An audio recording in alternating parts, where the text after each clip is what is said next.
What? But Michael, you know, you're a 44-year-old man now. What do you get out of this? Welcome to Watch Mojo, and today we're looking at 10 interviews that ruined people's lives. What did your wife say to you? She knows very well the man she married and who I am. For this list, we'll be looking at recorded interviews and/or face-to-face discussions that had damaging effects on the lives, reputations, and credibility of the people involved. Which of these interviews do you remember? Sound off in the comments.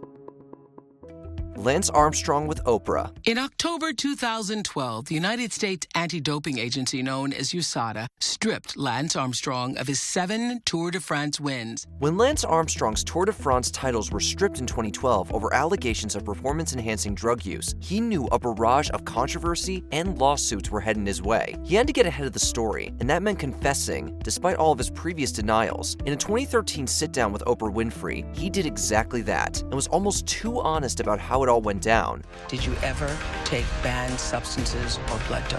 Yes. Armstrong later revealed he thought the interview had gone well until the public's response suggested otherwise. The interview didn't please the public or those in the cycling community and helped to make sure his winning legacy would always be eclipsed by the doping scandal. And you know what's scary is I actually thought it was a good idea. Leo Kelly on Lifesite News. Looking back, it's kind of hilarious how Leo Christopher Kelly paints his role in the 2021 storming of the Capitol building. In an interview with Christian website Lifesite News, Kelly describes himself almost as a neutral agent who got caught up in the moment on January 6, 2021. I wanted to see what was going on, so I just kept climbing as far as I could. He was more akin to someone walking through the Capitol as if he were on a sightseeing tour with the thousands of other people who broke in. Like, it was just absolute chaos, and like, the Capitol building is huge. Well, that was more than enough to incriminate him with the FBI. They arrested him a couple of weeks later. As of 2023, he faces 7 federal charges. 35-year-old Leo Kelly of Cedar Rapids was one of the Iowans who stormed the Capitol January 6th. Balloon Boy on CNN. The nation was horrified and then relieved by the story of 6-year-old balloon boy Falcon Heaney. The family made national news in 2009 when they claimed their son was caught inside a huge gas balloon they launched into the sky. What you all see right there is an experimental aircraft that inside of which is a 6-year-old boy. However, after a costly research effort, Falcon Heaney was later found hiding in their garage's attic. During an interview with the whole family on CNN, Falcon let slip that his parents alluded to the whole thing being for the show. We did this for the show. Yeah. Their story began to fall apart, and soon, the parents were pleading guilty. They became infamous, but maintained their innocence in the press. Colorado Governor Jared Polis pardoned the parents in 2020, saying they had paid the price in the eyes of the public. Today, Governor Polis pardoning Richard Heaney. Paula Abdul on Fox. Press days can be rough. You sit in a room for hours, talking to people in different cities all over the country, sometimes even the world. At least, that was what Paula Abdul's explanation for this bizarre interview from the 2000s that quickly went viral. Well, is that what it is? While doing press for the newest season of American Idol, Paula was frazzled and gave incomprehensible answers to the host's questions. Even when the supposed issue was fixed, her behavior just got a little more outlandish from there. Well, let's put you this way. Word quickly spread that she was likely under the influence during the interview. Lady Holmes' journal claimed Abdul told them about her painkiller use disorder, which she later refuted. Whatever the reason, her wacky interview behavior ignited the rumor mill. Any publicity is good publicity. You gotta learn to eat it up and embrace it. Billy Bush interviews Donald Trump. In 2005, Donald Trump was over a decade out from his presidency. TV host Billy Bush was reporting for Access Hollywood when Trump made now infamous comments about grabbing women. And when you're a star, they let you do it. You can do anything. Whatever you want. The comments weren't part of the actual interview going to air, but rather part of the casual convo the two made while preparing for it. But Trump was apparently aware he was being recorded. The eventual surfacing of these comments was meant to be an October surprise before the 2016 election, and we know how that turned out. They said, "Will you take that back?" I said, "Look, for a million years, this is the way it's been." Ironically, Bush faced the harshest consequences.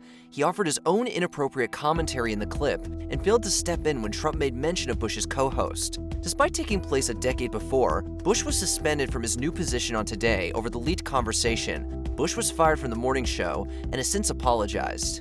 It was 12 years ago, but it was a really bad moment, and I'm sorry.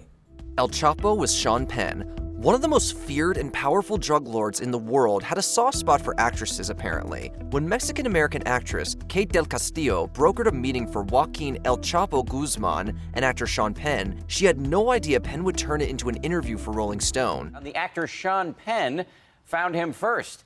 The revealing interview made clear what everyone already knew about his crimes. This top-secret interview apparently allowed authorities to find El Chapo and allowed them to stay on his trail until his 2016 arrest. Penn and Del Castillo have since spoken out about their involvement in the capture, denying their meeting was somehow responsible. Do you believe that the Mexican government released this in part because they wanted to see you blamed and to put you at risk? Yes. El Chapo was tried and convicted for his crimes and sentenced to life in prison. The verdict is guilty on all 10 counts. Princess Diana with Martin Bashir. In 1995, British journalist Martin Bashir secured the interview of a lifetime with Diana, Princess of Wales, for BBC's Panorama. Diana handled his invasive questions well and gave the public a necessary peek into the hallowed halls of the British monarchy. Do you think Mrs. Parker Bowles was a factor in the breakdown of your marriage? Well, there were 3 of us in this marriage, so it was a bit crowded. The interview also contributed to the breakdown of her relationship with the royal family and brought even more intense press scrutiny, which followed her to her untimely death. Because exactly 2 years later she died. And I do draw a line between the 2 events. Allegations later surfaced that Bashir secured the interview unethically and that his actions were covered up by the BBC. An independent investigation concluded Bashir forged bank statements in order to convince Diana that people close to her were being paid to spy on her. In 2021, Bashir retired from his post at the BBC, citing illness. And then there's the BBC. Tonight they've apologised and written to Princess Diana's family, adding today's BBC has better processes. Michael Jackson with Martin Bashir. Martin Bashir's controversial interview style and methods were further scrutinized after his 2003 interviews with the King of Pop, Michael Jackson. But even the shape of your face has changed. No, it has not. I've had no plastic surgery on my face. Given 8 months of access to the eccentric pop star, Bashir's documentary included footage of Jackson admitting to sleepovers with children. While the Diana interview was humanizing, Jackson felt double-crossed by his interview with Bashir.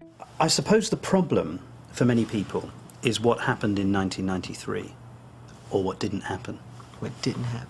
His former manager believes it worsened the singer's substance use disorder, hastening his premature death. Reports that Bashir once again used deception to secure the interview came to light. Colleagues alleged Bashir promised to negotiate a trip with UN Secretary General Kofi Annan to accompany Jackson on a trip to Africa in exchange for an interview. His sensational approach and unethical behavior further damaged Bashir's credibility as a reporter. I'm done.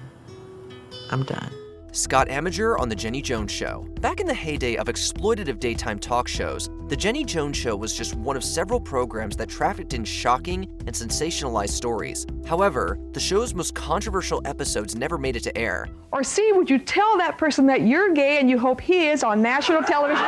During one episode, the host coaxed guests to reveal their same-gender crush, and then brought the object of their affections on stage. Scott Amager was one of the episode's interviewees. He confessed his crush on his straight friend, Jonathan Schmitz, who seemed to take the revelation in stride. Well, guess what? It's Scott that has the crush on you. You lied to me. However, 3 days later, the humiliated Schmitz shot and killed Amager. Schmitz was sentenced to 25 to 50 years in prison, while Amager's family unsuccessfully sued the show. Despite the scandal, The Jenny Jones Show continued to air for several more seasons. In my opinion, she wasn't doing it to be mean, she was doing it to make money.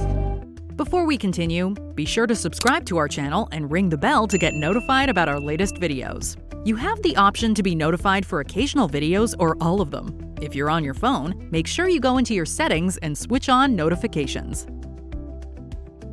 Richard Nixon with David Frost. In 1977, former President Richard Nixon was looking to rehab his image. It had been several years since his resignation after the Watergate scandal, which uncovered the rampant corruption in his administration. He saw his upcoming interviews with British journalist David Frost as a way back into the American public's good graces.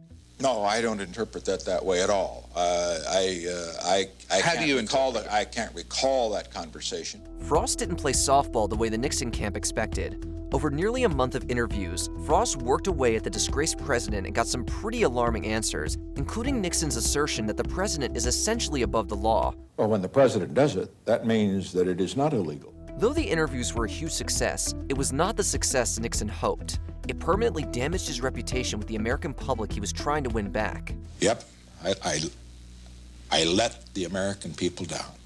Did you enjoy this video? Check out these other clips from WatchMojo, and be sure to subscribe and ring the bell to be notified about our latest videos.